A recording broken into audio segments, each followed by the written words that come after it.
la teoría. ¿Y en qué ejercicios, por ejemplo, no la podés, digamos, aplicar? Ya le digo.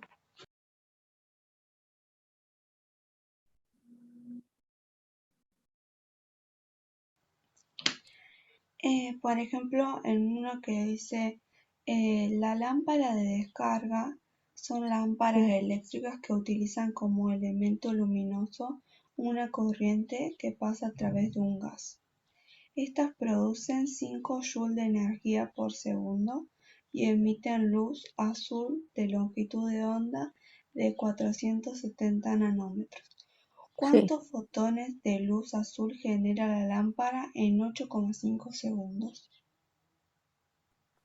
Bueno, en este caso, digamos, la hipótesis de Planck es que estás utilizando es que la energía se transmite a través de paquetes y esos paquetes es lo que se denomina fotones, ¿sí? Paquetes de energía. Acá nada más tenés que usar la fórmula de la energía, que sería la energía igual a h nu, ¿sí?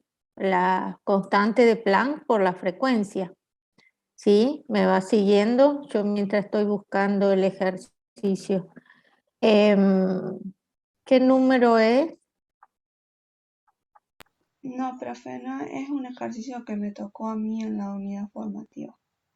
Bueno, a ver, entonces por lo menos voy a ir buscando la fórmula.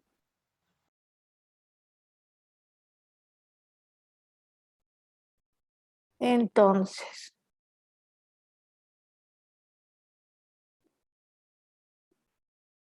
la energía es h nu, ¿no es cierto? Y vos tenés la longitud de onda, que sería un dato de la luz azul, y ¿no es cierto que tenés la longitud de onda como dato? Y Sí, esa longitud de onda es que es la frecuencia y la longitud de onda son inversamente proporcionales, así que la frecuencia es la energía de la luz, ¿sí? Dividido, perdón, la velocidad de la luz dividido la frecuencia. Eso es eh, la longitud de onda, o al revés, la frecuencia igual a la velocidad de la luz dividido la longitud de onda. Quería ver si encontraba la fórmula que relaciona la frecuencia y la longitud de onda. Bueno, entonces ahí vos podés, el otro dato que te daban, ¿cuál era? me dan la longitud de onda y me dicen que primero que se producen 5 joules de energía por segundo y que emiten esa Sí, longitud de onda, 470 sí, nanómetros. Yo sí, tengo que sacar cuántos fotones se genera en una lámpara de 8,5 segundos. exacto. Entonces vos tenés la energía de un fotón, esa me parece que es la energía de un fotón, ¿sí? Y tenías que ver cuánto era, pero eso era por segundo. O si no, sacás la energía igual a h nu, habiendo calculado la frecuencia, y se supone que esa es la energía de un fotón, que es para que se emite por segundo, me parece que es lo que te dice, y que eso lo tenés que multiplicar por los 8 segundos. En 8 segundos va a ser más energía.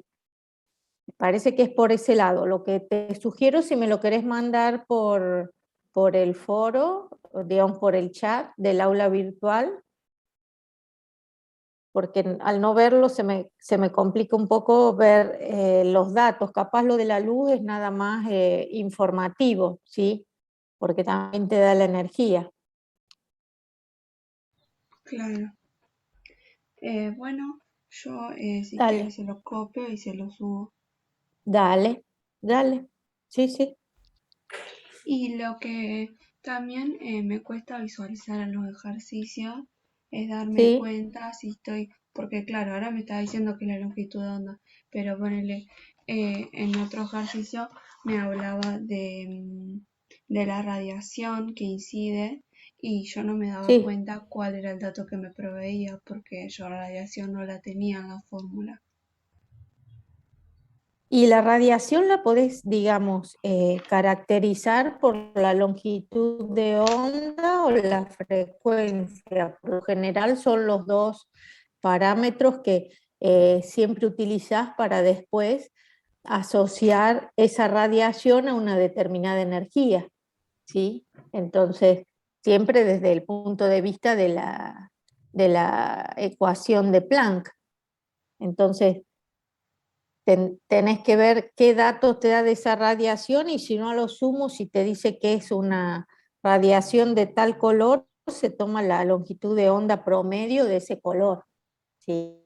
Pero también mándame lo que tengas duda, así es más efectivo, digamos, Sí, si no capaz. no, o sea, no tengo duda para sacar los ejercicios, o sea, capaz que los saco con la fórmula o el motivo, Sí, pero o sea, me cuesta relacionarlo al principio para saber realmente lo que me está pidiendo, pero claro. por una cuestión de En, que leo la teoría y me cuesta entenderla. Es que sí, no, no es fácil pensar que en realidad esa energía que estamos analizando, que emite, por ejemplo, una lámpara, no tiene posibilidades de que sea una emisión continua de energía, sino que es una emisión por paquetes discretos que tienen un valor predeterminado. Entonces, no es que, es eso, digamos, me parece que es lo que a nosotros nos resulta más complejo, porque en realidad nosotros nos manejamos con lo que vemos, ¿sí? También nos manejamos con lo que nos imaginamos, pero hay cosas que cuesta muchísimo imaginarse, es mucho más fácil de última imaginarse cómo es una molécula o cómo están los átomos ordenados en un sólido, a pensar cómo la radiación se va a emitir en paquetes, ¿no? No es un concepto muy sencillo. Y por ahí capaz tampoco tenemos las herramientas matemáticas que nos permitan a esta altura de la carrera interpretarlo. Muy bien. ¿Alguna otra pregunta? Profe, una consulta con lo que le respondió recién a Mica. Sí, Recién dijo que podía ser como la frecuencia promedio puede ser según el color. sí, sí, ¿Cómo, sí, cómo sería porque eso? y porque ponele ahí en la azul que te dijo que eran, ¿cuántos nanómetros me dijiste? ¿700? ¿Cuánto? 470 tenía yo, profe. Bueno, te dice 470, pero capaz es como decir, en el rango, ¿sí? A ver si acá hay un espectro. En el rango, fíjate, en lo que es el rango del visible, esto es un espectro, ¿no? Esto es de absorción y de emisión. En el rango del visible ves que esquemáticamente podríamos decir que toda esta zona es para el rojo. Si acá estoy con un valor, digamos, voy a dar de nuevo los 400 nanómetros por decir algo, ¿sí? Pero en realidad va a estar entre 400 y 500, bueno, capaz dice una longitud intermedia y pones 450.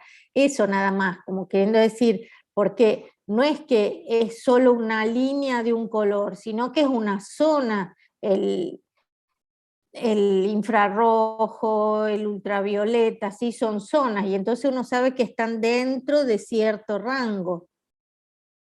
Eso después lo Claro. van a ver, por ejemplo, ustedes cuando vean química analítica, que ven aplicada, que ven el uso de diferentes equipos, ¿sí? Van a ver cómo los espectros de absorción en ciertos rangos del visible, del ultravioleta, ¿sí?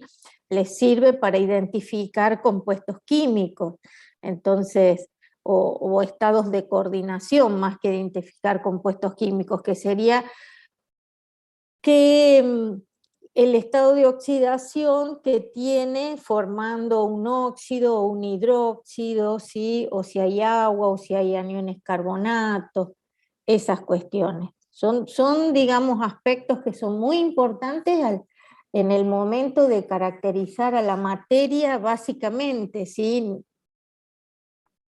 Así que es eso nada más. Profe, ¿Mm?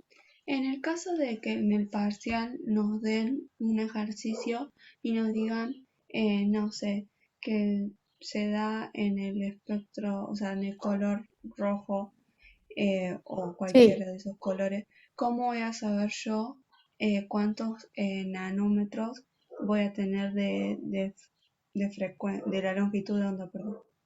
No, no tenés que saberlo. Yo lo que digo que si a vos te dijeran algo así y vos lo necesitas para resolver el problema, vos vas a recurrir, digamos, a la información, buscas la información y si no te dice exactamente qué valor, ¿sí? De una longitud de onda determinada, pones la longitud de onda característica de ese color. Que es como decir, bueno, si está entre el 400 y 500, bueno, mientras uses un valor dentro de ese rango va a estar bien. Y vos cuando resolves el problema justamente suponés y eso lo aclarás. Porque vos decís que el rojo tiene una longitud de onda que está dentro del rango de los 400 y 500 nanómetros. Yo vuelvo a repetir, estoy diciendo ese valor porque es el que me sale decirlo. No, no sé si ese es el valor del rojo, creo que no. ¿Sí? ¿Se entiende? Tenés que buscarlo, no te lo vas a acordar de memoria ni lo vas a saber, pero vos ves el espectro y el espectro no te lo muestra así nomás. Vos buscas un espectro y un espectro te da longitudes de onda y frecuencia, ¿sí?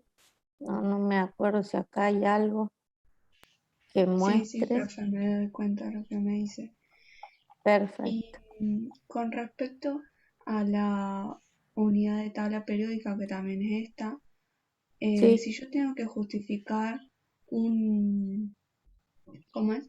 Un ejercicio práctico que me diga, no sé, me dan dos distintos electrones dentro de de un mismo elemento y con la sí, configuración electrónica yo voy a saber el lugar en el que me dan que están esos dos sí. electrones y cómo lo justificaría, ponerle, no sé, cuál es el que tiene mayor carga o me fijaría por el apantallamiento. Claro, digamos, si fuera, por ejemplo, el que tiene mayor energía asociada, es según el nivel en que se encuentre y el que está más próximo al núcleo es el que tiene menor energía y el que tiene mayor energía asociada por el número cuántico principal es el que se encuentra más alejado del núcleo. Después, el que es más penetrante y puede ejercer efecto de apantallamiento, justamente el que se encuentra más próximo al núcleo, por ejemplo, los orbitales S. Y por ende, los que se encuentran en lo que se conoce como electrones de valencia u orbitales más externos, son los que tienen menor atracción, sufren menor atracción del núcleo y por ende, si estamos hablando de la energía de ionización, son los que se liberan más fácilmente. ¿Sí? Claro, y con respecto a la carga nuclear efectiva que tienen esos, ¿cuál va a ser mayor? Es mayor la carga nuclear efectiva del que está más próximo al núcleo. Y el que está más alejado del núcleo tiene menor carga nuclear efectiva, digamos, atracción por el núcleo, porque tiene el otro que está ejerciendo el efecto apantallamiento. Claro. Gracias, profe. No sé si alguien quería preguntar algo. A ver, me cuesta darme cuenta que fuerza intermolecular está en los compuestos orgánicos como por ejemplo el leptano, el pentano, ¿cómo puedo darme cuenta? Bien, acá pregunta su compañera, ¿sí? ¿Cuáles son las fuerzas intermoleculares en los compuestos orgánicos? Si estamos hablando de hidrocarburos, como dice ella, el pentano, el leptano, que la única diferencia es que son cadenas carbonadas, unas más largas que otras, las fuerzas intermoleculares siempre son de dispersión, porque estamos hablando de especies que tienen solo carbono e hidrógeno en su estructura, ¿sí? No tienen ningún otro elemento químico. Como a veces hemos visto el cloruro de metilo, ¿se acuerdan? Que es un compuesto y un compuesto orgánico, pero polar. A ver, voy a poner algo donde escribir. Entonces, ¿qué es lo que pasa? El pentano, que indica que tiene 5 carbonos y tiene 6, bueno, no me acuerdo cuántos hidrógenos tiene, pero tiene 3, 6 y 6 pueden ser como 12, 10 o 12 hidrógenos, ¿sí? Bueno, el leptano pasa lo mismo, nada más que tiene 7, ¿sí?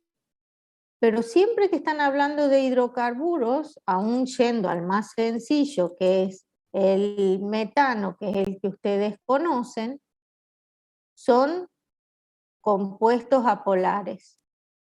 Y las fuerzas intermoleculares son de dispersión.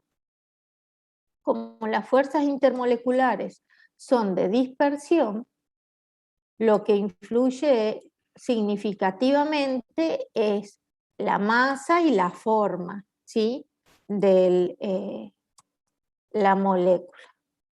Entonces, fíjense, en estos casos, ¿sí? Son todas especies que tienen fuerzas de dispersión, pero a medida que aumenta el tamaño de la molécula, se vuelve más polarizable porque tiene una mayor nube electrónica y esa nube electrónica se puede distorsionar, ¿sí? Puede tomar, digamos, diferentes concentraciones o densidades y generar lo que se conoce como dipolos transitorios. Eso gracias a la polarizabilidad de la molécula. Si yo estuviera comparando estos tres, ¿sí? El pentano tiene 12 más otros 4 por lo menos, debe tener 16 hidrógenos, y el heptano ¿qué significa? Significa que en este caso, ustedes, a medida que aumenta el tamaño de la molécula, que si yo los tuviera que ordenar, ¿sí? Las fuerzas intermoleculares de estos compuestos son de dispersión, pero la intensidad va en aumento a medida que aumenta el número de carbonos. ¿Por qué? Porque tiene mayor tamaño, mayor masa molecular y se puede polarizar más fácilmente. Para eso, si yo estuviera analizando una propiedad macroscópica, como puede ser el punto de ebullición, pues será mayor en el heptano, ¿sí? Luego le seguirá el pentano y después el metano, ¿sí? No sé si con eso contesto tu pregunta.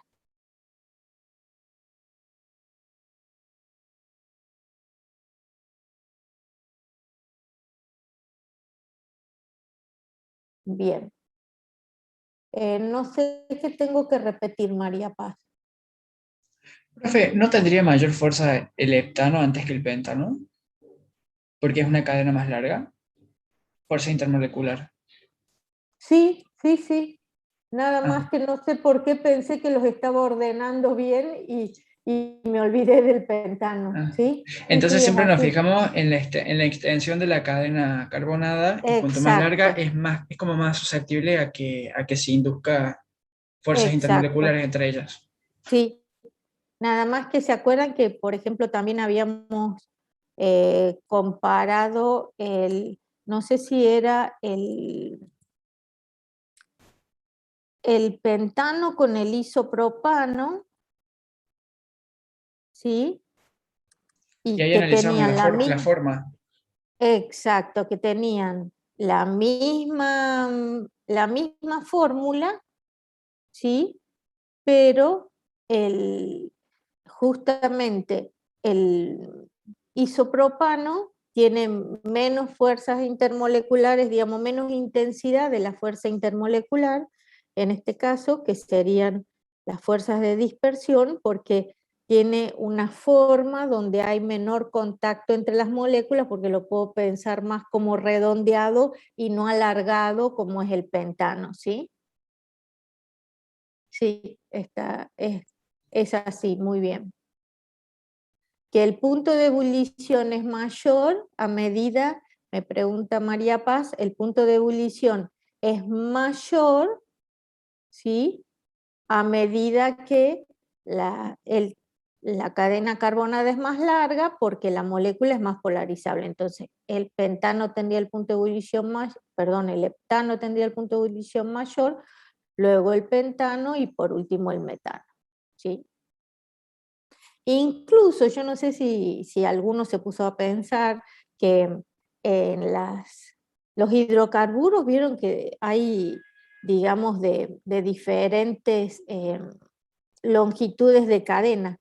Y justamente a medida, primero está el metano, propano, butano, etano, que son gases, ¿sí? Que es el gas natural, digamos, lo que uno usa como modo de calefacción, pero después a medida que van aumentando el número de carbono, ¿sí? Van apareciendo sustancias que son líquidas, ¿sí? Como son las gasolinas, ¿sí? Y después aparecen lo que son como más aceitosas, bituminosas, que son las breas, ¿sí? Y en realidad es que van aumentando las cadenas carbonadas, ¿sí? Muy bien.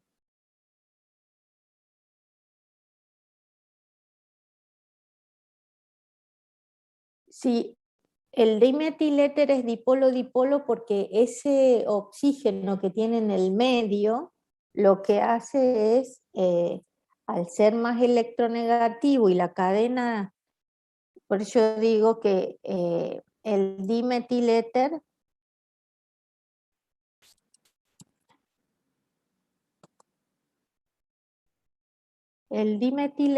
lo que tiene es un oxígeno que está enlazado a los carbonos, digamos, a las cadenas carbonadas, ¿sí?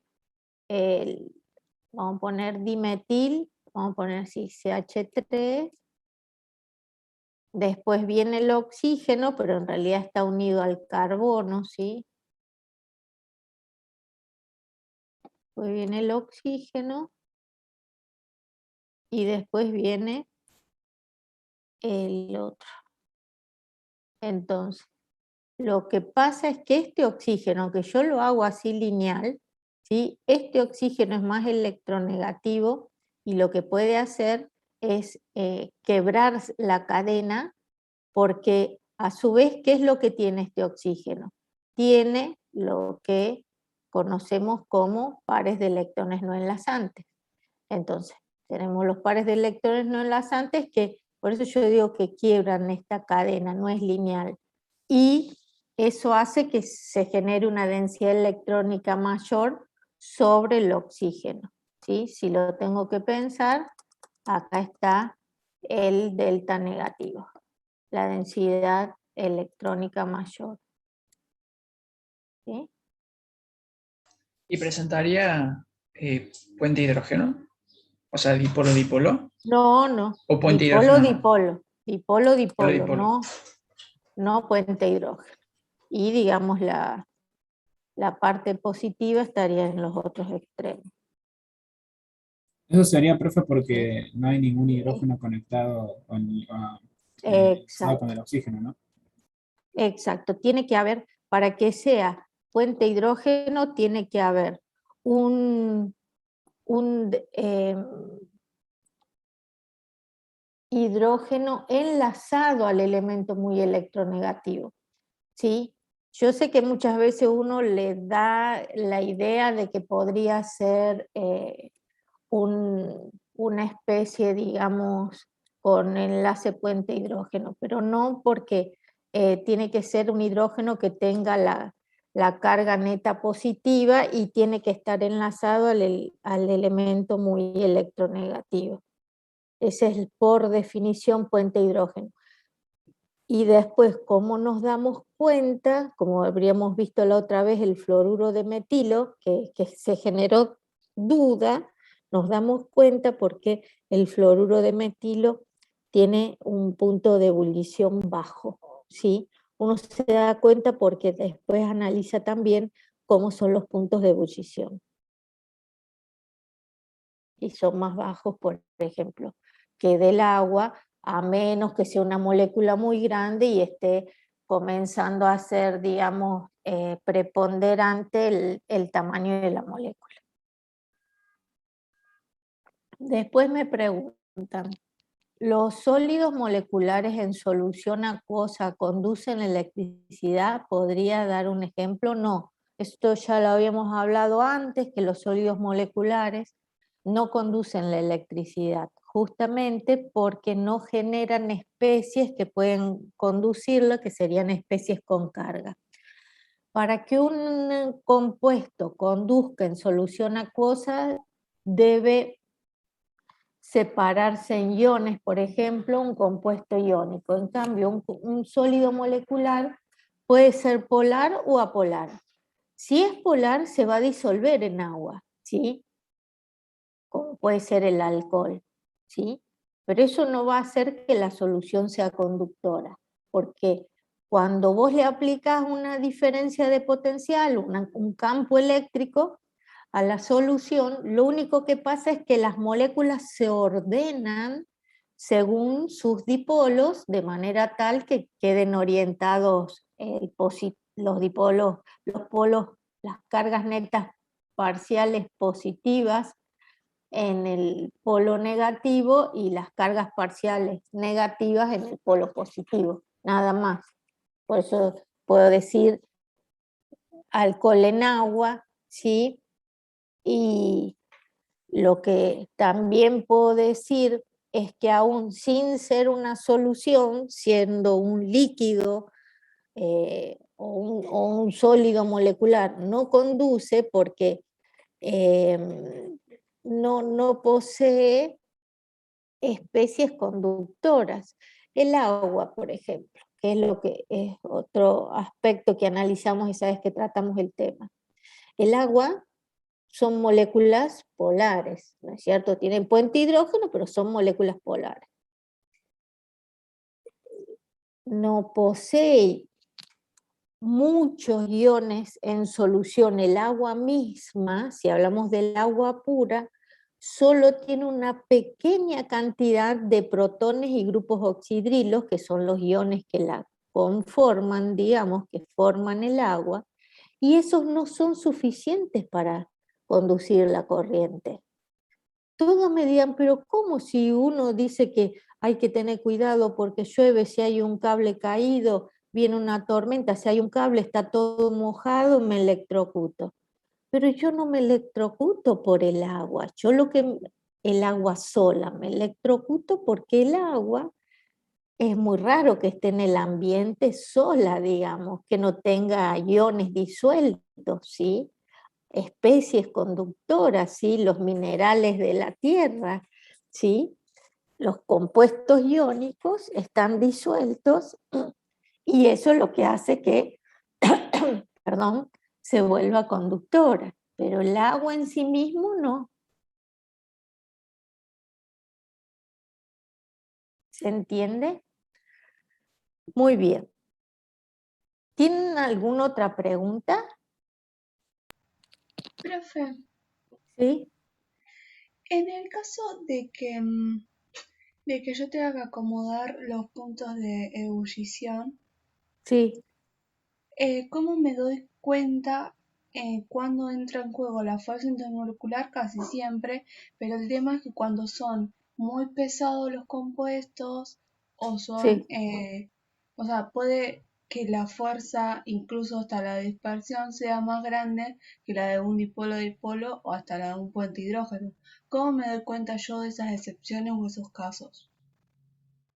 En general esas excepciones te va a dar, por ejemplo, algún dato del estado de agregación a temperatura ambiente, algo así, como para que vos te des cuenta que, y si es un sólido a esa temperatura, es el que te va a tener punto de ebullición más alta. Pero en realidad los ejercicios sobre todo es primero pensar si se diferencian en fuerzas intermoleculares, según la intensidad de la fuerza intermolecular. Y después, si no se diferencian en fuerzas intermoleculares, cómo influye el tamaño de la molécula. Y en el caso de que yo tenga enlaces covalentes polares, ¿puedo tener una molécula apolar o siempre tiene que ser polar? No, es como acá. Acá vos tenés todos enlaces covalentes polares y ¿Y tenés cómo me doy cuenta todas de eso? moléculas apolares y por la geometría molecular. Es por la geometría molecular, digamos, en este caso son cadenas largas, el carbono, hay que ver si el carbono o el hidrógeno es más electronegativo, me imagino que el carbono, y vas a tener 12 flechitas que se anulan. ¿Y por qué se anulan? Porque en realidad las flechitas van a ser así, digamos, tenés, ponele los carbonos. A ver si puedo poner una imagen para que sea más sencillo.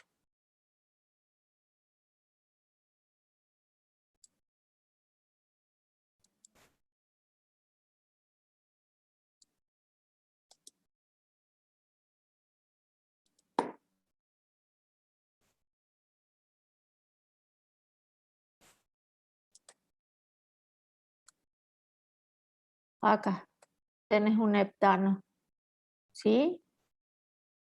¿Quién es más electronegativo? Si alguno se fija en la tabla, el El carbono, carbono.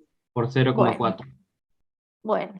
Entonces, ¿cómo decir? Va a haber una flecha para acá, una opuesta para acá, una flecha para acá, ¿sí? Otra opuesta para acá. Todas estas se van a contrarrestar unas con otras y esta se contrarresta con esta. Y los carbonos, bueno, entre sí enlazados, sí, es un enlace apolar, pero todos los otros son enlaces polares. ¿Se entiende? Vos tenés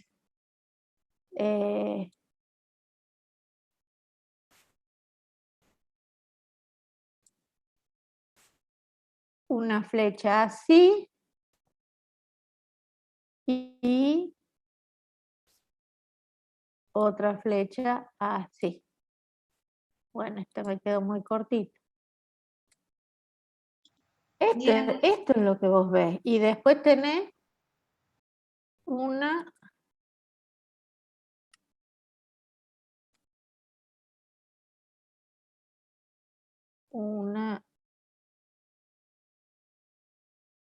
así,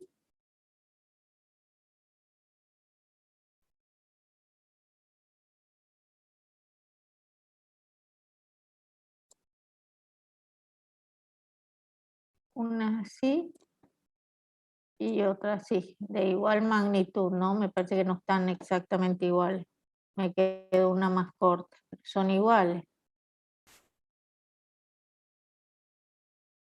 Y así como te hice estas dos, tenés dos acá, dos acá, dos acá, dos acá, dos acá y dos acá, y todas se anulan, y estas también se anulan. Por eso me doy cuenta que es apolar. Pero es la geometría, justamente es la geometría de la molécula, la estructura que adopta en el espacio. ¿Se entiende? Sí, profe, y en el caso del isopropano, Y en el caso del isopropano, nada más que es como una cruz, ah, ¿sí? Pero igual se anulan entre sí. Son estos triangulitos, digamos, es esto, perdón, me estaba marcando con la mano. Es esto, hay uno acá, otro acá, otro acá y otro acá. Son 4 iguales, es como una cruz y se anulan entre sí. ¿Por qué? Porque se te anulan los hidrógenos infectados y este con el de la otra punta, ¿sí?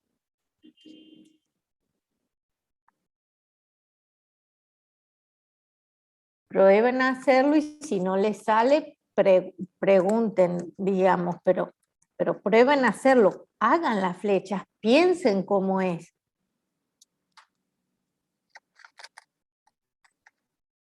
Muy bien. ¿Alguna otra pregunta?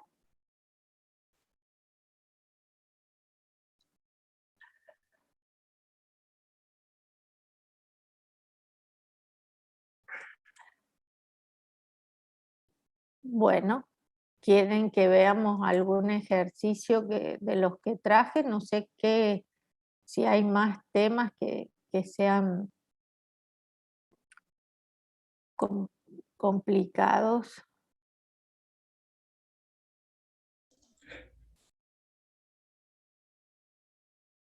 Este es un ejercicio típico de combinación de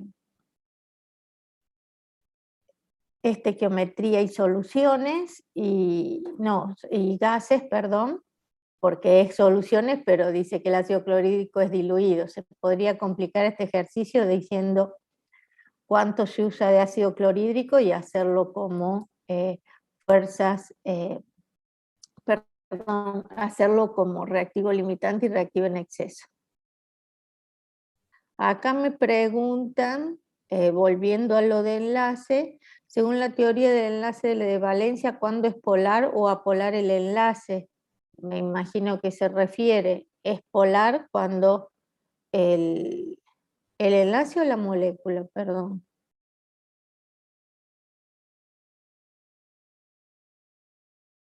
El enlace es polar según la diferencia de electronegatividades, ¿sí?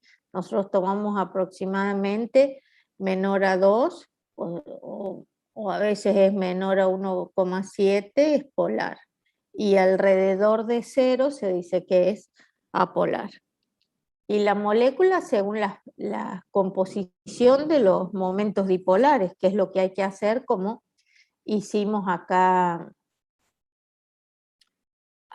¿sí? Cuando empezamos a pensar acá cómo es más electronegativo, atrae a los pares de electrones, ese sería el modo. No sé si con eso contesto a su pregunta.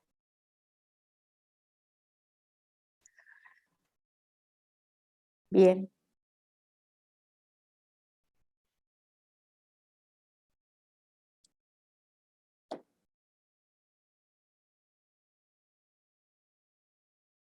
Cuando analizamos otra pregunta que me hacen de enlace es, cuando analizamos un ion, viendo la geometría, a pesar de que digamos geometría electrónica y geometría molecular, tipo de enlace, ¿sí? Cuando analizamos todo eso, hibridación, cuando toca hablar de la polaridad de la molécula, en el ion no se dice que es polar o no polar porque el ion es una especie con carga.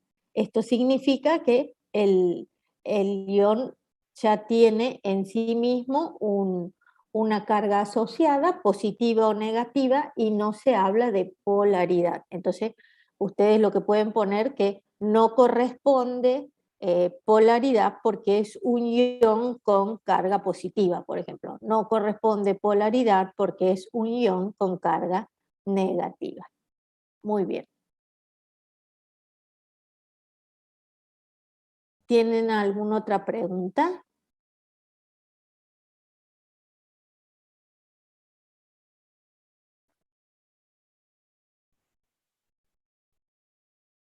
Bien. Este ejercicio dice, hallar la pureza de una muestra de sulfuro ferroso sabiendo que al tratar 1,22 gramos de la misma con ácido diluido clorhídrico, se desprenden 250 centímetros cúbicos de sulfuro de hidrógeno en condiciones normales de temperatura y presión. ¿Qué les parece que es lo primero que hay que hacer? La reacción. Cambiar la reacción. ecuación. Exacto, y esa reacción que tiene que contemplar, la ecuación que representa la reacción, ¿qué tiene que contemplar? Al sulfuro ferroso reaccionando con el ácido clorhídrico y dando como producto el sulfuro de hidrógeno y Sí, hidrógeno, creo. muy bien. Y a su vez, ¿qué tenés que ver? Que se cumpla ¿cuál ley? De conservación de la masa. Conservación de las masas. Exacto, la ley de conservación de las masas, ¿sí? Todo esto son datos. La ecuación porque yo la tengo que saber escribir, ¿sí? Y las cantidades que me las da como dato, y es lo que decíamos que tengan balanceada la ecuación. Bueno, ¿qué vamos a hacer con esto? ¿Qué es lo que me pregunta? Que sería lo importante. Lo que me pregunta es la pureza del sulfuro.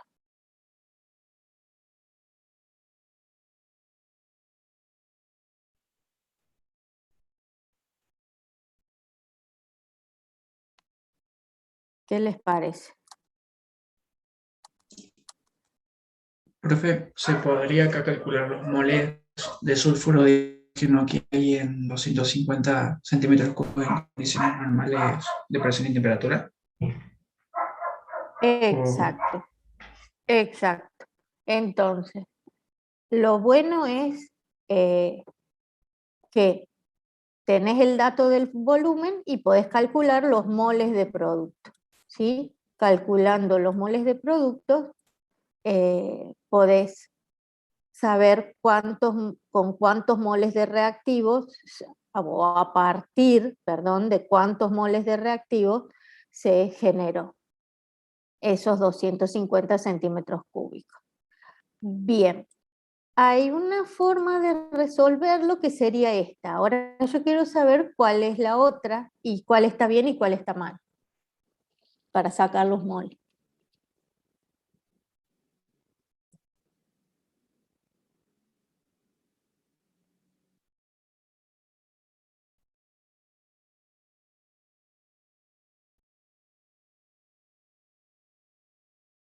¿Qué les parece?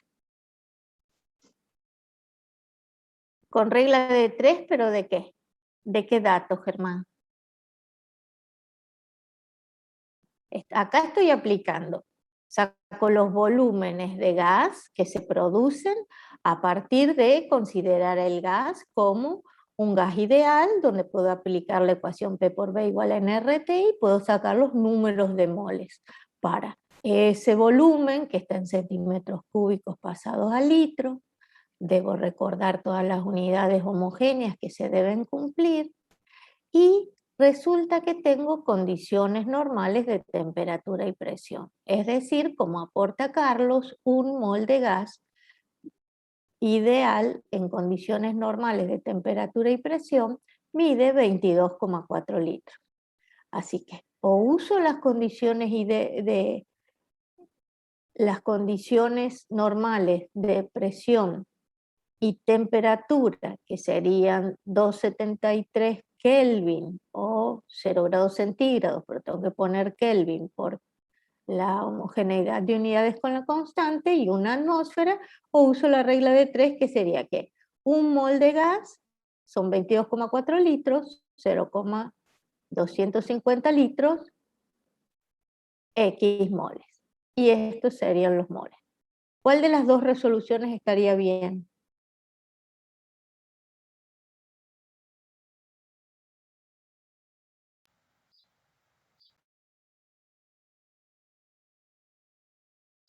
Las dos, profe. Exacto. Cualquiera de las dos está bien, ¿sí? Porque justamente son distintos modos de resolver el ejercicio, esta parte del problema. Muy bien. Después dice, si estos son los moles, ahora sí dejo de resolver por gases y paso a resolver por estequiometría. Un mol de gas se produce a partir de un mol de sulfuro ferroso. Y se supone que no está completamente puro. Así que calculo por estequiometría cómo ese mol de gas por relación estequiométrica para la masa, porque me está pidiendo, digamos, tengo como dato, perdón, masa del reactivo reaccionante. Entonces, un mol de sulfuro de hidrógeno se produce a partir de una masa molar de sulfuro ferroso, que serían 88 gramos, 0,011 un mol, ¿sí? Se producirían a partir de 0,98 gramos de sulfuro ferroso. Aquí vamos viendo entonces que la cantidad que consume de sulfuro ferroso es menor a la que puso. Entonces hay una parte, suponiendo que el rendimiento es del 100%, que no es sulfuro ferroso. ¿Por qué? Porque no me dio producto. Es una impureza. Si el 100% fuera sulfuro ferroso más la impureza, lo que en realidad reaccionó es lo que me da la pureza de ese mineral o de esa sal, ¿sí?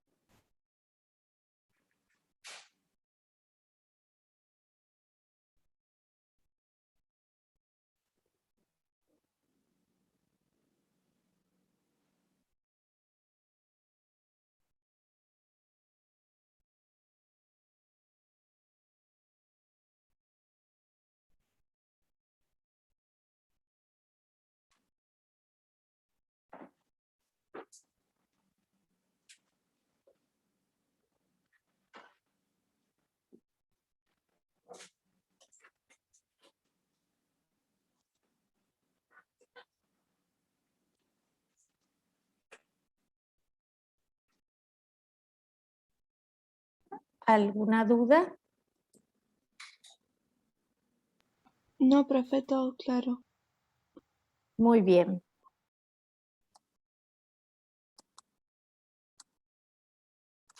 Perdón que también voy contestando las preguntas del chat. Bueno, acá dice, los gases del efecto invernadero pueden ser moléculas polares, es decir, tienen momento dipolar resultante. Seleccione cuáles son gases polares que producen el efecto invernadero. Metano, dióxido de nitrógeno, oxígeno, dióxido de carbono y el clorofluorcarbono. ¿Qué les parece? Ahí habría que hacer las estructuras de Lewis y ver qué molécula es polar o no. Exacto, exacto. ¿Y qué les parece? El oxígeno molecular va a ser apolar, ese seguro. El dióxido de carbono también. Exacto. Perfecto. ¿Cuál más? Y el metano también, no sé. Y el metano, muy bien. Y entonces las dudas están con el dióxido de nitrógeno y el clorofluorcarbono, que serían las más complejas de realizar. ¿Sí? Muy bien.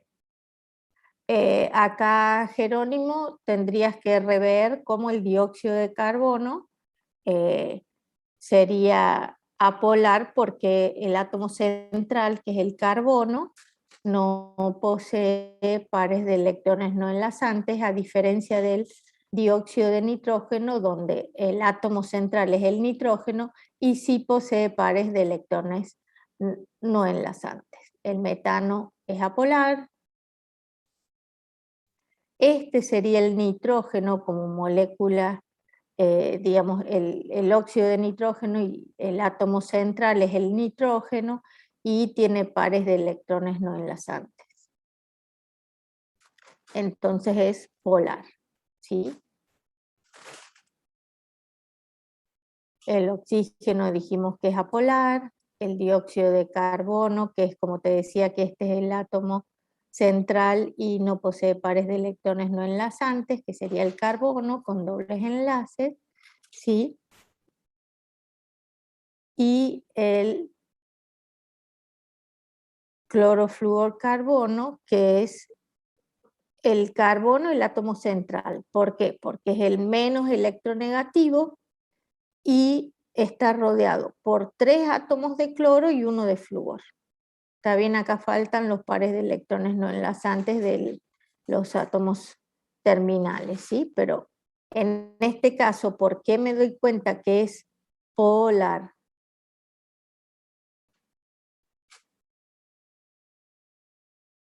¿Por qué nos damos cuenta que es polar? Por la electronegatividad del flúor, profe. Exacto. La electronegatividad del flúor es mayor y entonces atrae al par de unión hacia sí, y aunque estos 3 cloros sean más electronegativos que el carbono y armen los momentos dipolares en estos sentidos, acá voy a tener un momento dipolar resultante en este sentido, pero a su vez va a ser diferente del flúor. Entonces, sí o sí va a ser polar la molécula. Entonces, los que son gases polares de efecto invernadero, el dióxido de nitrógeno y el clorofluorocarbono. Muy bien. ¿Alguna pregunta?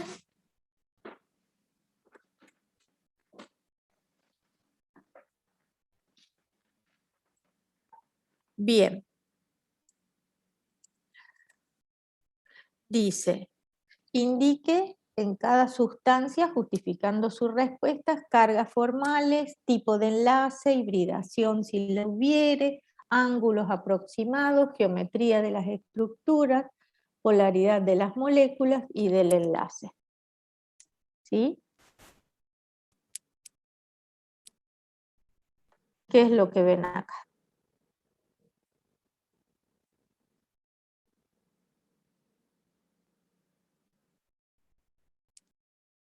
Sí, Micaela.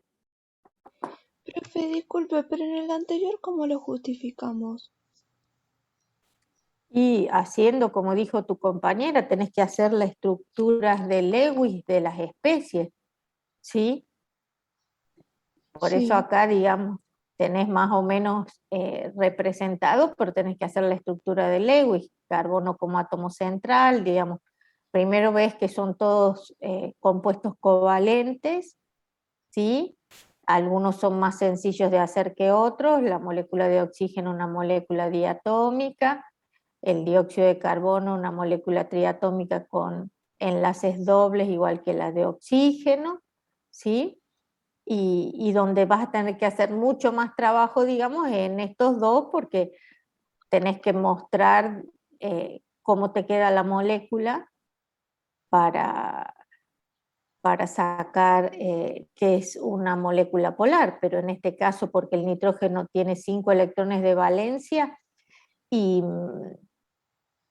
y te queda, puede ser un enlace doble y un dativo, ¿sí? Y en este caso aunque parecería simétrica porque es tetraédrica, el problema está en que los átomos terminales son diferentes y entonces la molécula se distorsiona. Esas son cosas que vos vas escribiendo.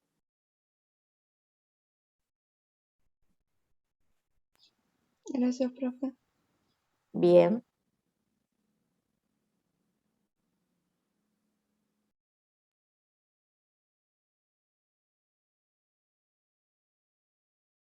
Muy bien. Entonces, en este caso, estos son los 3 compuestos de los cuales tendríamos que hacer todo, como ya tendrían que haber hecho, digamos, en el anterior, ¿sí? ¿Qué idea les da primero de todo cuando ustedes ven el trifluoruro de yodo, perdón?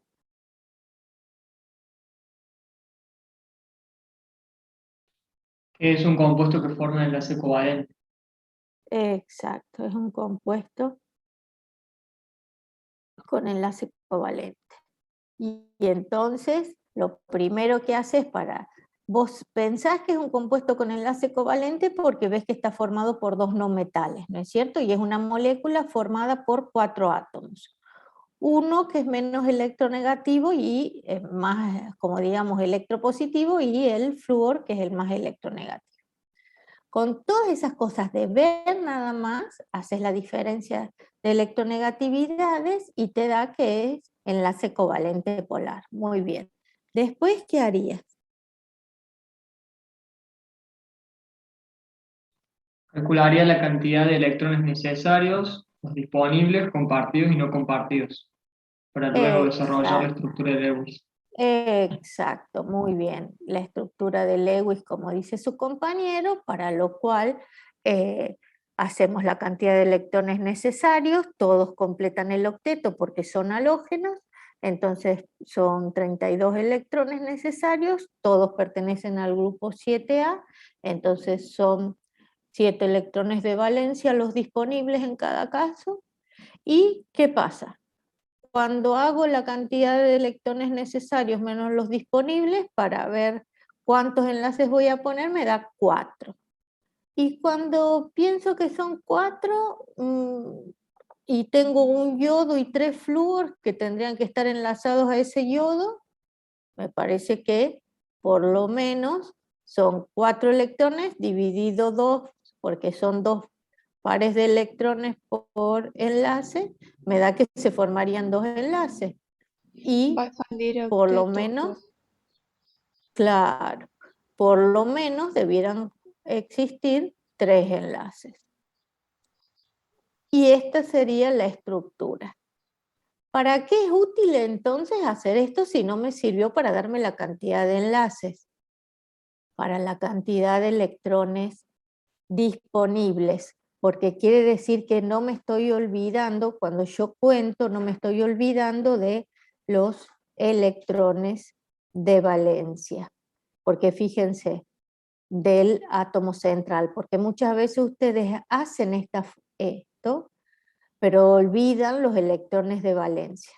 Entonces tengo el yodo como átomo central enlazado con los 3 átomos de flúor, todos tienen sus electrones de valencia, ya que pertenecen al grupo 7, y el yodo solo se enlaza con 3 átomos, quiere decir que utiliza 3 electrones de valencia y le quedan los otros 4 en forma de 2 pares no compartidos.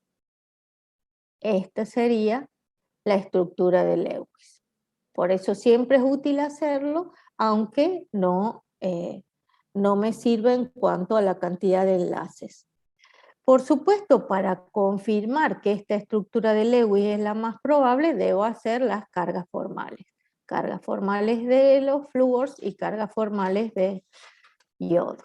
De los flúors, 7, que es los electrones de valencia, menos el número de enlaces, menos el número de electrones no compartidos me da 0, y lo mismo en el caso del yodo, los electrones de valencia menos el número de enlaces menos los electrones no compartidos igual a 0. Quiere decir que esa estructura es la más probable porque es las cargas formales más favorables que podría obtener.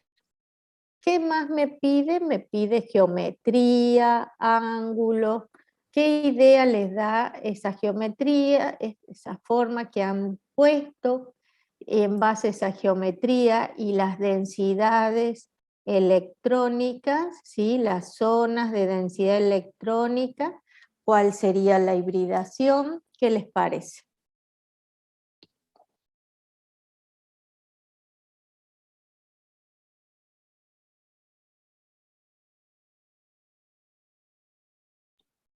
La geometría electrónica no es igual a la geometría molecular, justamente por la repulsión que ejercen los pares no enlazantes. Entonces Perfecto, sería forma de T muy bien. Y y la un geometría, ángulo de 90, inferior a 90 grados. perfecto. Y la geometría electrónica,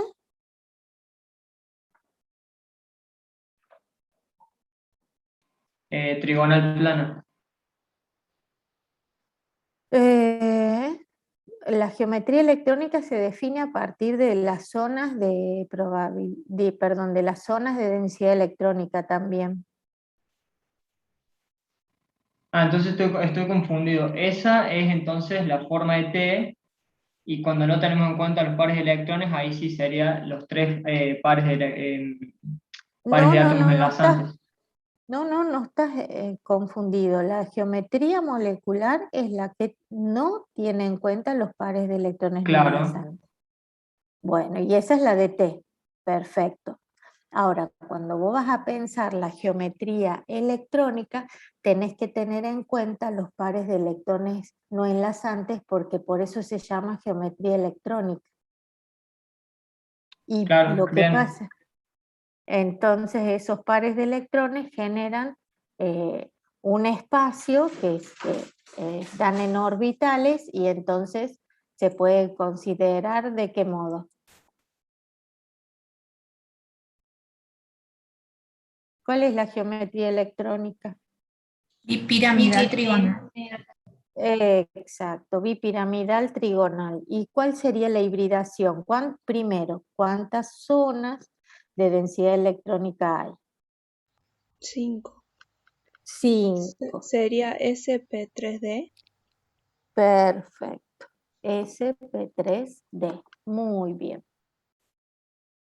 La hibridación sp3d, 5 zonas de alta densidad electrónica, los ángulos de enlace para la geometría electrónica son distintos de 120 acá en el plano, ¿sí? Porque al ser pares de electrones no compartidos se repelen y achican este ángulo de 120, ¿sí? Y también distintos de 90 y 180, debido a los pares de electrones no enlazados. Molécula polar, debido a los pares de electrones no enlazados, geometría electrónica bipiramidal trigonal y geometría molecular. Pueden poner bipiramidal deformada por los pares de electrones no enlazados, y si no, como dijo su compañero exactamente, es con forma de T. Muy bien.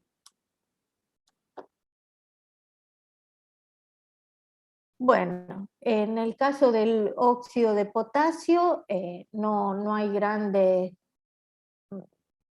problemas, porque ustedes ven un no metal y el metal que se enlazan, sacan la diferencia de electronegatividades, le da mayor a 2, el enlace es iónico.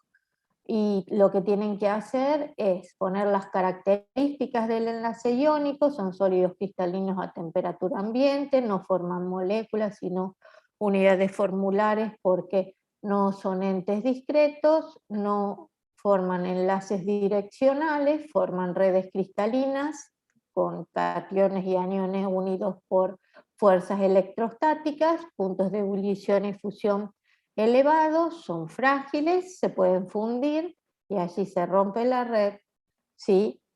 Es muy estable por las atracciones electrostáticas entre iones de distintos signos, como les decía. Son duros pero frágiles y quebradizos, si los golpeas se fracturan en planos por la repulsión de cargas. Conducen electricidad fundidos y en solución acuosa porque los iones se pueden mover, cosa que hablamos que las especies moleculares, aunque sean polares, no hacen más que orientar sus polos, ¿sí? Y las interacciones coulombicas entre iones en un sólido son mayores cuando los iones son pequeños y las cargas elevadas. Aumenta la dureza al punto de ebullición y de fusión. ¿Qué faltaría en este ejercicio? Y son solubles en compuestos polares, ¿sí? Solubles en compuestos como el agua. ¿Qué faltaría en este ejercicio que ahora me doy cuenta que no está hecho? A ver si el enunciado lo pide. La estructura, Claro, la estructura de Lewis, muy bien. Falta la o sea, estructura de Lewis. con los puntitos, va con los electrones alrededor.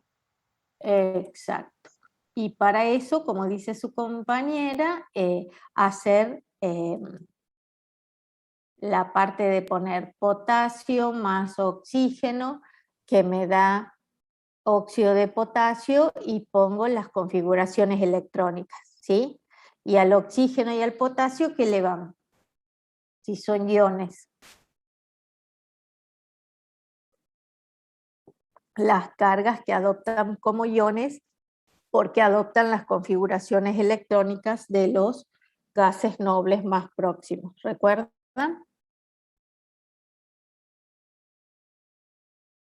Profe, ¿cómo determino las cargas? Y porque los metales forman cationes y los no metales forman aniones en general en el compuesto iónico. Por las reglas de las determinación de los estados de oxidación, ¿sí? En formación de compuestos. ¿Te acordás que todos los metales tienen estados de oxidación positivos? A su vez aprendiste en la tabla periódica que tienen energías de ionización bajas porque tienden a ceder electrones, ¿sí? Y en cambio los no metales, como tienen prácticamente completos sus orbitales, ganan electrones, tienen energías de afinidad electrónica bajas, ¿sí? O son procesos exotérmicos porque justamente el oxígeno, el anión cloruro, el anión fluoruro, ¿sí? Son los que adoptan las cargas negativas. Y adoptan tantas cargas como necesiten para tener la configuración electrónica del gas noble más próximo. ¿Sí?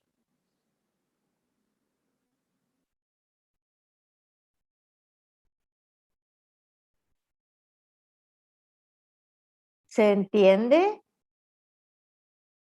Sí, profe, gracias. Bien.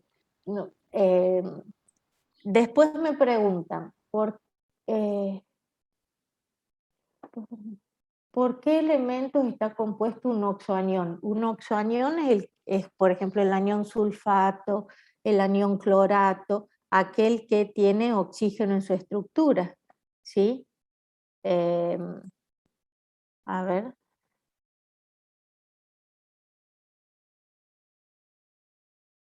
Si tenemos, por ejemplo, el ácido sulfúrico, el oxoanión es el anión sulfato, ¿sí? Si tenemos el ácido carbónico,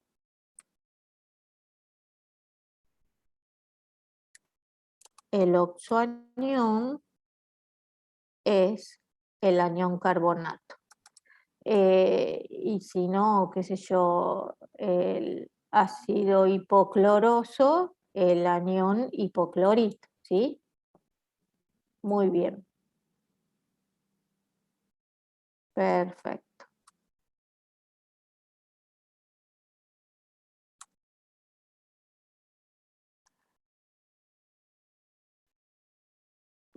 siempre tiene oxígeno en su estructura.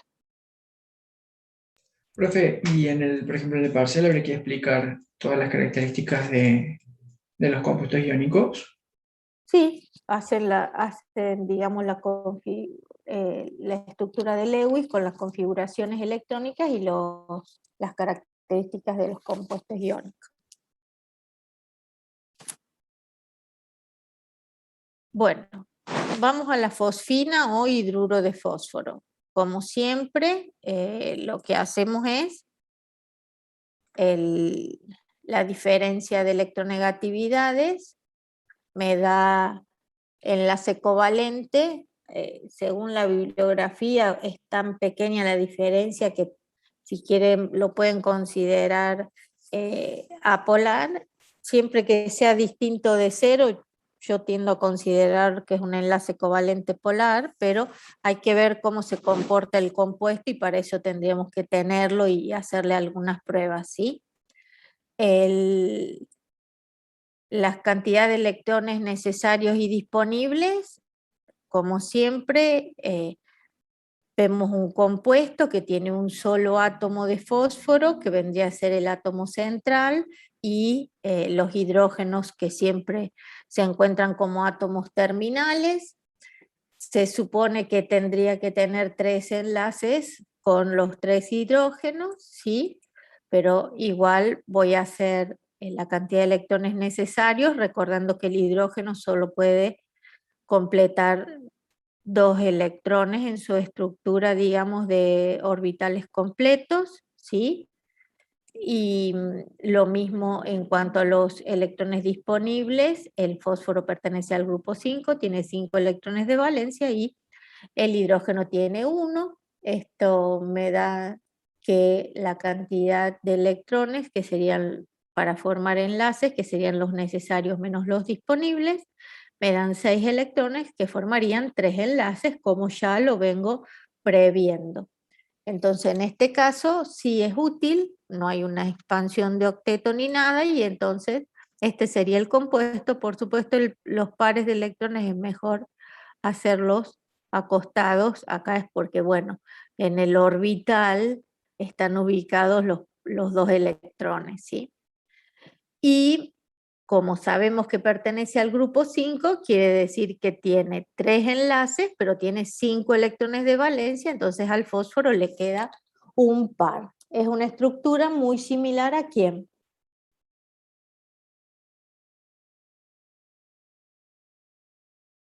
¿Puede ser el amoníaco? Exacto, muy similar al amoníaco. En este caso,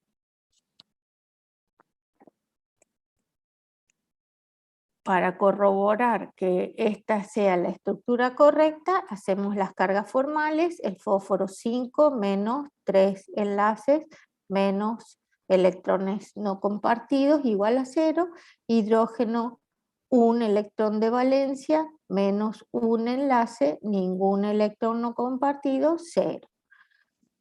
¿Qué les parece con la hibridación, geometría molecular, geometría electrónica? La electrónica tetraédrica y creo que la molecular es piramidal trigonal, ¿puede ser?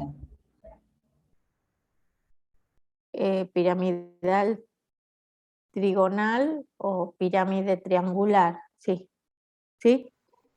SP3, Sí, la hibridación. hibridación, ¿están de acuerdo? Porque ven 1, Sí. 2, 3, y esta sería la cuarta zona de alta densidad electrónica, porque siempre se considera que donde hay pares de electrones no compartidos, pues hay electrones y estos le generan una zona de alta densidad. Profe, ¿Sí? si no, o sea, cuando nosotros determinamos la hibridación, no hace falta hacerlo porque nosotros en el práctico y también en el teórico vimos que se pueden hacer por las casillas cuánticas, o sea, como ver cómo hacemos la hibridación, pero es necesario especificar eso o que aunque compongamos la zona de alta densidad electrónica y saquemos de ahí la hibridación sin especificar esté bien. Sí, yo creo que sobre todo es cómo ustedes lo entiendan, ¿sí? Si el ejercicio, digamos, siempre es bueno oponer que ven tantas zonas de alta densidad electrónica, por eso dicen que la hibridación es tal, ¿sí? O hacen lo de las casillas cuánticas. Pero si también ven que no les va a alcanzar el tiempo, entonces no lo hacen, porque eso también es otra cosa. Ir teniendo presente cómo les está yendo, ¿sí?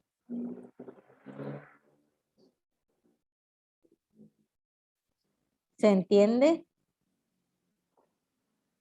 ¿Se entiende? Sí, profe, muchísimas gracias. Bien. Entonces, ahora lo que preguntaría, la geometría en función de qué están viendo acá. Esto del ángulo, ¿ustedes se lo acuerdan? Ángulos de enlace distintos de 107.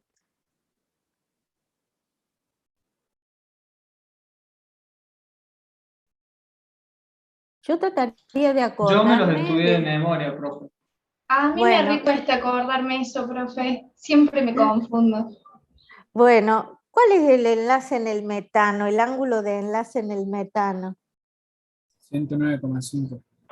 Bueno, entonces yo acá pondría que son ángulos distintos de 109,5, ¿sí? Debido al par de electrones no enlazantes. Porque en realidad 107 es el ángulo. Porque me parece que era 107, 104,5, algo así en el agua, y 107 en el amoníaco y en la fosfina, que es del grupo. ¿Estamos de acuerdo?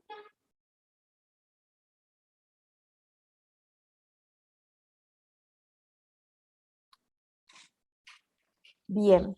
¿Y cuál es la geometría? Según esa hibridación, la geometría electrónica y la geometría molecular, que me dijeron que era tetraédrica, y la molécula, nos olvidamos de decir que es una molécula polar, porque tiene pares de electrones no enlazantes, y piramidal trigonal, por esos pares de electrones no enlazantes, o pirámide triangular. Muy ¿Le bien. podemos poner, profe, tetraédrico deformado en todo caso? Sí, sí, sí. Sí, sí. Ya está permitido, digamos. Muy bien. Esto de las especies, ¿qué les parece? Dice, las tres especies, catión amonio, amoníaco y amina, ¿sí? Esto es un grupo que hay en los compuestos orgánicos, poseen ángulos de enlace de 109, 107 y 105, respectivamente. Indique, justificando su respuesta, a qué se debe dicha variación. Y entonces, aquí tienen el catión amonio, aquí tienen el amoníaco y aquí tienen la amina. ¿Sí? Yo, profe, lo explicaría a partir del modelo de repulsión de los pares de electrones en la capa de valencia, que nos indicaba cómo los pares de electrones no enlazantes ejercen una mayor repulsión sobre los pares de electrones enlazantes con no enlazantes, y a su vez los pares de electrones que son enlazantes. Exacto.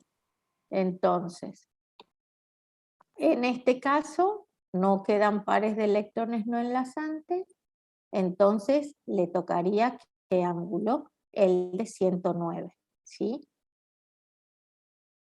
Luego, la presencia de pares de electrones no enlazantes va disminuyendo el ángulo en el caso del amoníaco con un ángulo aproximado de 107, y la presencia de mayor cantidad de pares de electrones no enlazantes en la amina, ¿sí?, hace que el ángulo disminuya a 105. Ahora, ¿Y cuál sería la geometría electrónica? En estas tres especies. Geometría electrónica.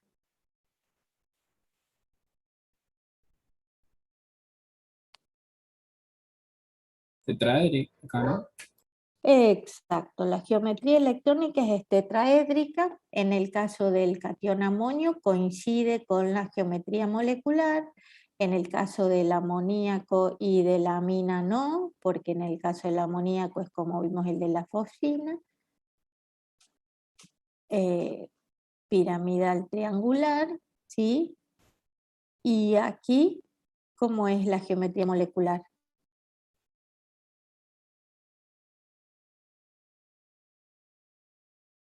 Como la del agua, angular. Exacto, como la del agua, angular. Y ahora la pregunta sería, ¿cuál es polar y cuál es no polar? Las moléculas estas, o las especies.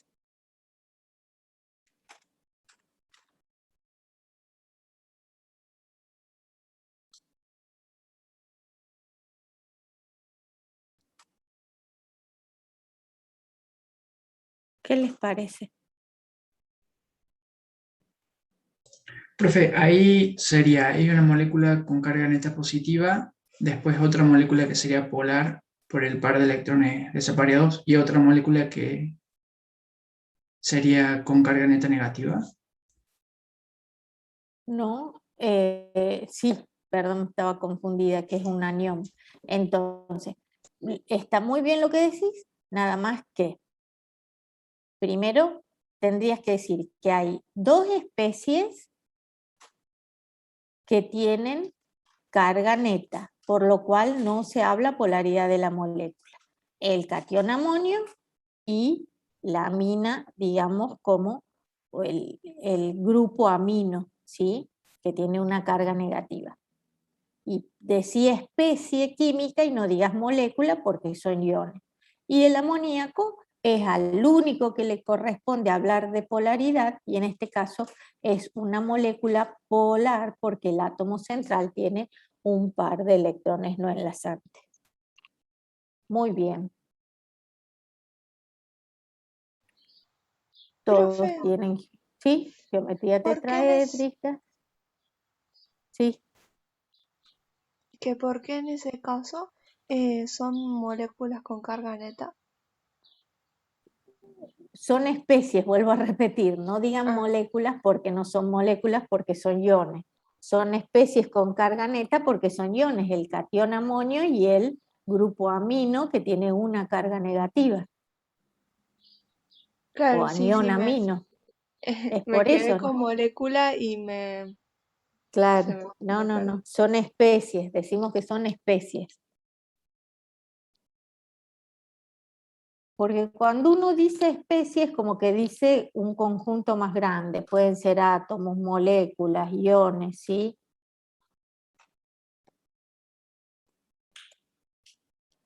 Bueno, sólidos. A ver, no sé ni qué hora es. Estamos bien. Dice, el oro cristaliza en forma cúbica centrada en las caras. La longitud de la arista es 4,07 Armstrong. ¿Qué radio tendrá un átomo de oro? ¿Cuál será su densidad? ¿Qué les parece? Cúbica centrada en las caras.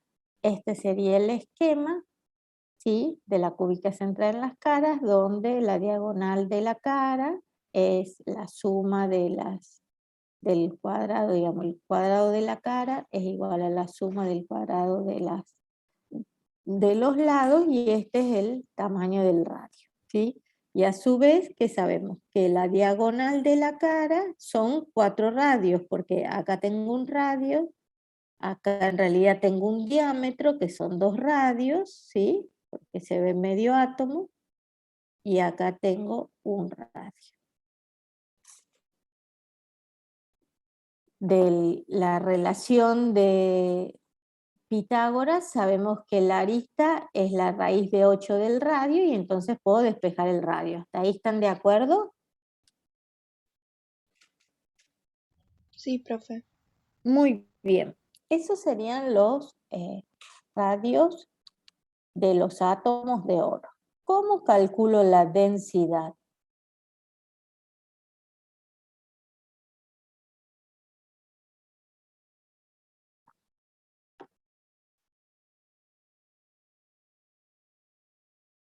¿Qué les parece? ¿Cómo calculamos la densidad? Densidad es masa sobre volumen, pero masa sobre... En forma cúbica se trae la cara, tiene 4 átomos.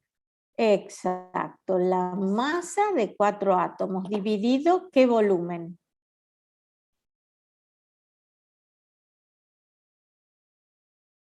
A la arista al cubo. Exacto, la arista al cubo. Muy bien.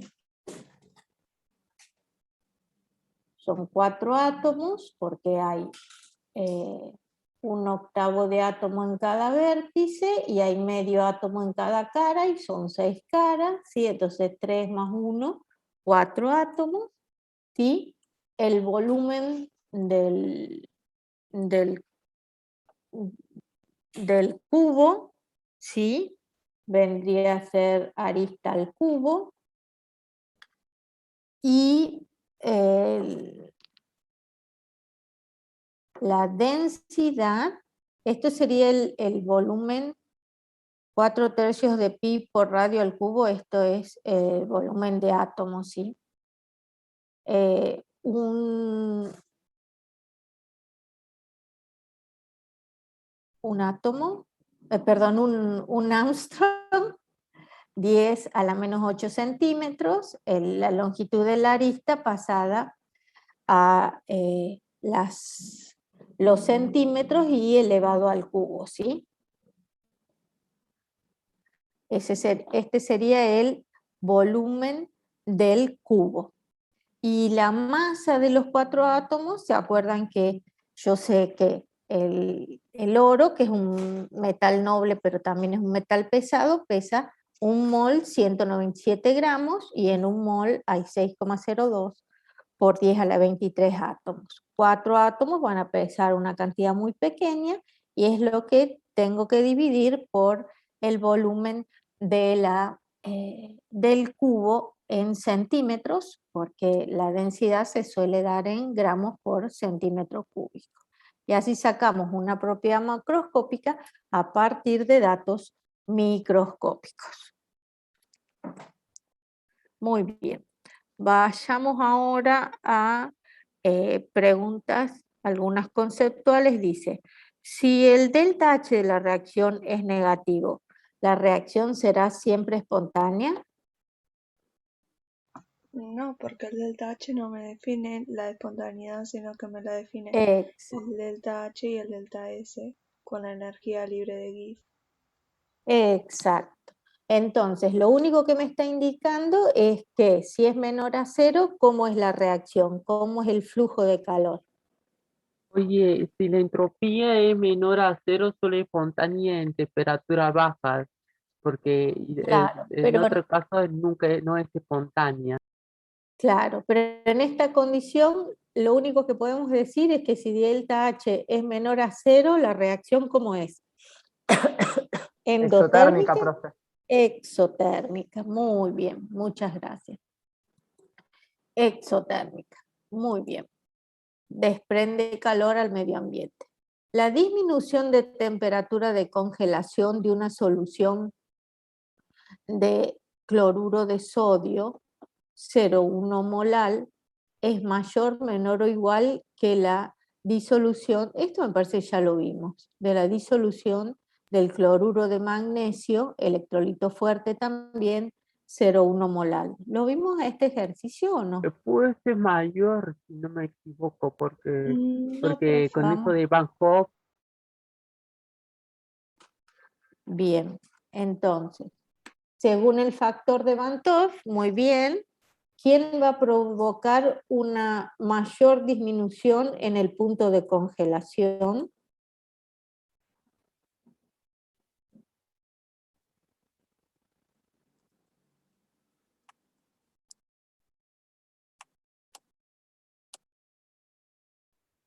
¿Quién va a provocar? El electrolito fuerte. Los dos son electrolitos fuertes. Bueno, el segundo, quise decir, es que no leí todo. Exacto, el cloruro de magnesio, ¿sí? Los dos son electrolitos fuertes porque se disocian completamente en agua, y el cloruro de magnesio, ¿por qué? Sería que es lo que tenés que justificar, ¿sí? Porque el factor de Van Hoff es 3. Exacto, con respecto al cloruro de sodio, ¿que cuánto vale el factor de Van Hoff teórico? 2. Perfecto, muy bien. Entonces, al afectar la ecuación, ¿sí?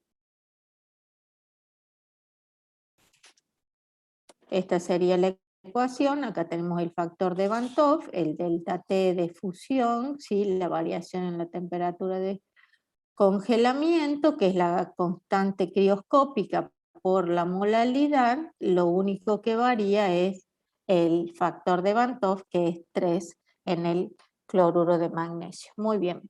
Después dice que el sulfato de bario es prácticamente insoluble en agua. Esperaría un cambio importante en la entropía del sistema cuando se agregan 20 gramos de sulfato de bario a 500 mililitros de agua.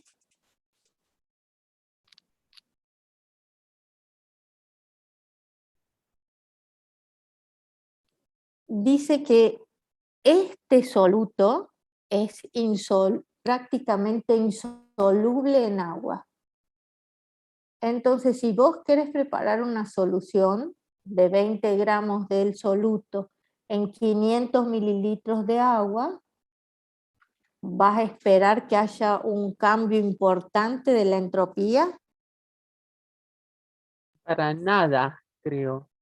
Claro, porque justamente la regla general dice que cuando vos preparás una solución, la entropía del sistema aumenta, el desorden aumenta, pero se supone que podés preparar la solución.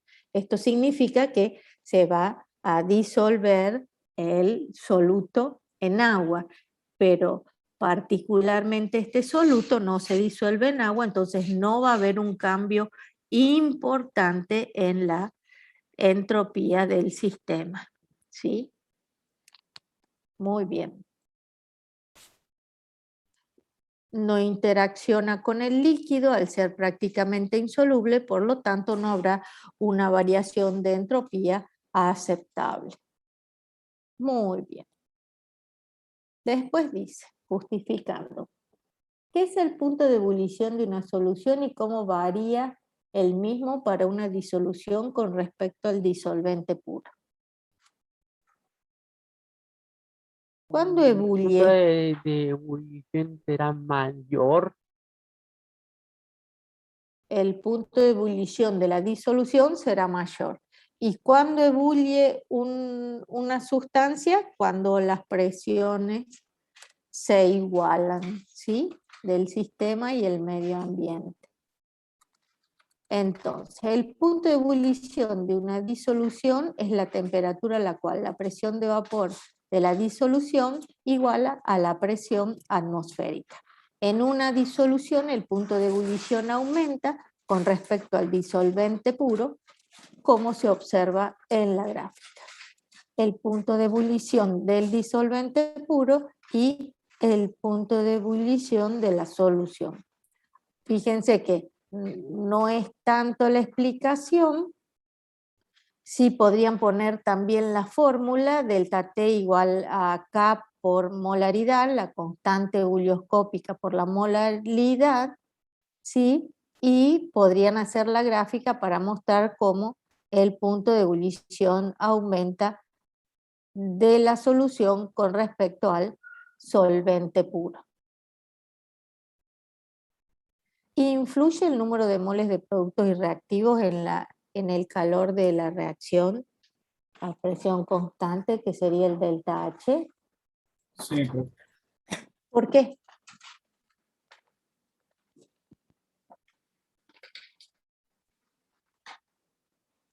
Digamos, hay que encontrar palabras que justifiquen eso que están diciendo que está bien.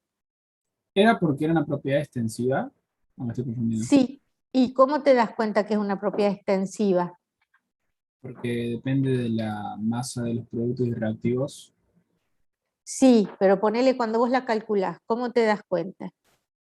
¿Qué utilizás que te da idea de que es una propiedad extensiva en la fórmula que usás para calcularla? Y Y porque sería yo hago la porque sumatoria se ve del número de... afectada. ¿Cómo decís de la sumatoria? Porque yo hago la sumatoria de número de moles, o sea, yo estoy influyendo el número de moles por, en este caso, el delta H del Claro, el producto balance. menos el Claro, reactivo. Claro, utilizo eh, los coeficientes estequiométricos de la reacción, los involucro. exacto, exacto. Entonces, para una ecuación genérica, A moles de A más B moles de B, que me dan C moles de C más D moles de D, el delta H estándar de la reacción es la sumatoria de los delta H de cada una de las especies, producto, multiplicados por su coeficiente estequiométrico menos el delta H o la sumatoria del delta H de cada una de las especies reactivas multiplicados por sus coeficientes estequiométricos. Al analizar la reacción genérica se puede observar que sí depende del número de moles. Por tanto, la entalpía es una propiedad La pregunta extensiva. es si influye el número de moles. Muy bien. Y después dice, la entalpía de formación estándar del etano es 52,26 kilojoules por mol. ¿Cuál es la ecuación termoquímica asociada con el delta H0 de formación de esta sustancia? Este tema lo hablamos el Recuerda otro que día. debe ser 2 grasitos más 2 moléculas de oxígeno o H2. Claro, claro. ¿Se acuerdan que lo hablamos en la clase pasada? No me acuerdo si era la clase de consulta o qué, que siempre que diga delta H0 de formación, es decir, la variación de entalpía de formación en condiciones estándar, ¿sí? Se está refiriendo a los elementos a partir de los cuales se forma el compuesto químico. En este caso el compuesto químico es el etano, el eteno, perdón, que se forma a partir de carbono e hidrógeno. Entonces tenemos que el carbono grafito más hidrógeno gaseoso me da eteno. Es eteno y no es etano porque hay un doble enlace carbono-carbono, ¿sí? Por la cantidad de hidrógenos que se ven. Perfecto. Muy bien, Mica. Muy bien. Bueno, y a ver, aquí ya había terminado. Sí, pero quise traer este ejercicio que es el 14 y 15 de la guía, ¿sí? Porque también lo vimos la clase pasada, que no me acuerdo ya cuándo era, si era de consulta o de... sí, la clase de Sí, consulta profe, del la clase de martes. consulta Del martes. Lo que pasa es, digo, ¿cómo fue de esta ayer, semana? sí. Iba a ser clase de consulta. Bueno, y entonces, ¿cómo se analizan las entropías de especies químicas? ¿Sí? ¿Cómo se evalúan? En general, ambos ejercicios dice que hay que identificar quién tiene más entropía, ¿sí? Y le da pares o le da compuestos que están en el mismo estado, porque se acuerdan que la entropía era fácil definir cuando teníamos o más materia o aumento de temperatura o pasar de sólido a líquido, de líquido a gas, ¿sí? Siempre, o formar una solución, ¿sí? Eso siempre aumentaba la entropía del sistema. Pero ¿qué pasa cuando estoy comparando la entropía de sustancias? En este caso tengo los sólidos, ¿sí? Que son el óxido de calcio y el sulfuro de calcio, que en realidad la idea era como que se nos estaba yendo la justificación demasiado extensa, ¿sí? Y entonces para simplificar decimos que la entropía aumenta cuando aumenta la masa molar. En este caso yo busqué específicamente las entropías, porque eso también podía ayudar para ver las variaciones, ¿sí? Acuérdense que las entropías se dan en joules por mol Kelvin, y la entropía del sulfuro de calcio es mayor que la del óxido de calcio, porque la masa molar o molecular aumenta. Después teníamos que analizar la del metano, me parece que era, y bueno, no me acuerdo cuáles eran, pero por ejemplo acá tienen esta serie, ¿sí? Que tienen el eteno, etano y propano, y a medida que aumenta la masa molecular, la entropía aumenta. Y en este caso, que estamos comparando un elemento con un compuesto químico, la entropía del compuesto es mayor que la del elemento en su forma atómica, ¿sí? Entonces la entropía del cloruro de hidrógeno es mayor porque es un compuesto químico, ¿sí? Bueno, esto es más o menos lo que teníamos preparado. Hoy no pudo asistir la profesora Mónica, pero estoy yo, y así que si tienen alguna otra duda. También me preguntaban recién si esto iba a estar publicado. Sí, ya lo subo al aula virtual, así que, y todos los que tengan dudas, recién estábamos hablando de una parte que no interpretaban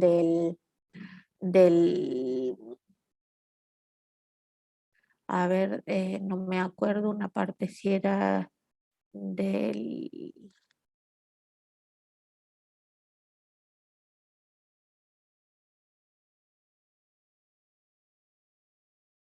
Una parte de la teoría de Einstein que no estaba visible en una diapositiva. Entonces, digamos, cualquier cosa que necesiten, yo me he estado comunicando con compañeros de ustedes a través del chat del UV, así que, y ahí pueden subir archivos, todo, así que cualquier duda que tengan pueden mandar, ¿sí? Todavía queda prácticamente una semana, y apenas tengamos novedades de los horarios y las aulas, les vamos a informar.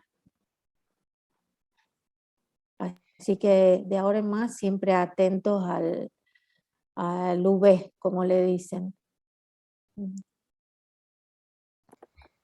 Profe, Sí, esa sería la justificación teórica que nosotros pondríamos en el ejercicio y sí, estaría bien.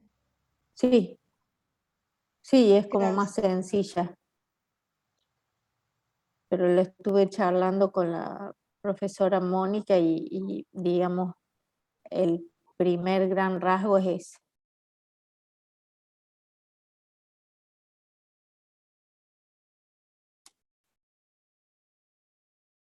¿Alguna otra consulta? Gracias por los que han asistido.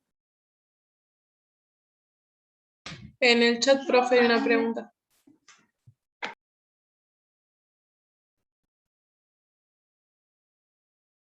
A ver. Profe, si tenés nota para promocionar el práctico, pero rendís mal el coloquio, ¿qué pasa? Si rendís mal el coloquio, quedás regular, digamos. No hay promoción de práctico en la virtualidad. Por ahora es así, ¿sí? Por ahora es así.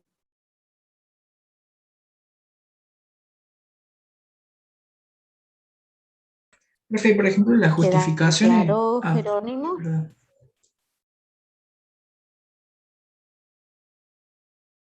Sí, sí. Por ejemplo, para justificar así la parte teórica, ¿lo hacemos como nos salga como natural o Sí. tenemos que hacerlo como de método, por decirlo de alguna manera? Como nos salga, por No, decirlo. O sea, como no. entendemos nosotros mismos o intentamos como que... Porque yo nunca me aprendí las cosas de memoria, entonces no me sale tampoco escribir una definición. Entonces, No, más de todo lo importante, sí, Lo importante es que te expreses bien, ¿viste? Es decir, que uses el lenguaje técnico. Es como Claro. decir, viste, que recién yo decía, no digamos molécula porque es un ion, digamos que es una especie con carga neta, que es un catión y la otra es un anión, digamos. Esas cosas, ¿sí? Si quiero decir fuerza intermolecular, mejor digo fuerza intermolecular y no digo enlace, ¿sí? Aunque dé idea, porque incluso siempre lo hemos hablado que el enlace puente hidrógeno se llama enlace y es una fuerza intermolecular, ¿sí? Pero esas cosas, que sea que no dé idea cuando uno lo lea a una doble interpretación. Claro, claro, gracias, profe. Bueno, perfecto. Bueno, entonces, a ver si hay algo más. En los procesos exotérmicos, perdón, sería correcto decir que los productos son más estables que los reactivos porque poseen una menor energía potencial, sí, por eso libera energía al medio ambiente. Perfecto.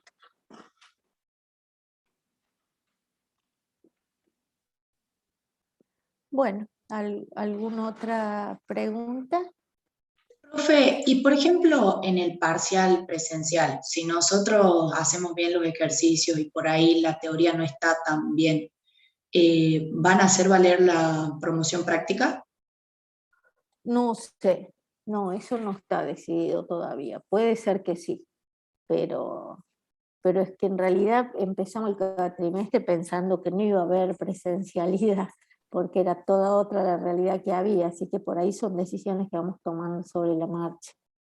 Claro, Pero claro. Gracias. sí, acordate que tenías que tener aprobado el teórico, es decir, igual tiene que estar aprobado el teórico, no puede estar reprobado, y tenés que tener un promedio de 7 en el práctico. Pero sí, yo creo que en su momento no lo tenemos decidido ahora, pero vamos a analizarlo. No digo ni que sí ni que no, pero no digo que no lo vayamos a analizar, ¿sí?